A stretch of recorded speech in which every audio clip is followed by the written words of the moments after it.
Natuklasan ng tao ang isang taong nakatayo pa rin sa isang kuweba habang naggalugad. Out of curiosity, lumapit siya para tingnan ito.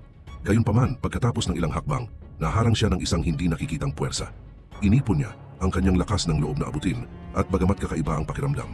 Sa sandaling dumaan siya sa hadlang, naramdaman niyang may mali. Biglang gumalaw ang nasa loob na ikinagulat niya at napatigil siya sa pag-iisip kung may nakikita pa siya. Sa sandaling iyon, isang ingay mula sa likuran ang nakakuha ng kanyang atensyon. Ang liwanag sa labas ng kuweba ay kumikislap at namatay na sinamahan pa ng hugong. Pagkatapos ay narinig niyang may tumatawag sa kanyang pangalan na nagdulot sa kanya ng pagkalito sa kakaibang sitwasyon. Sa wakas, isang sigaw ang nagpanik sa kanya at tumakbo palabas. Wala pang 2 minutong nasa loob siya at paglabas niya ay nakita niyang malalim na ang gabi. Dahil sa takot, nagmamadali siyang umalis sa lugar ngunit nadiskubre niyang mukhang ilang taon na itong inabandona, natatakpan ng mga halaman. Hindi na siya nag-isip pa at sinubukang paandarin ng sasakyan ngunit hindi ito tumugon.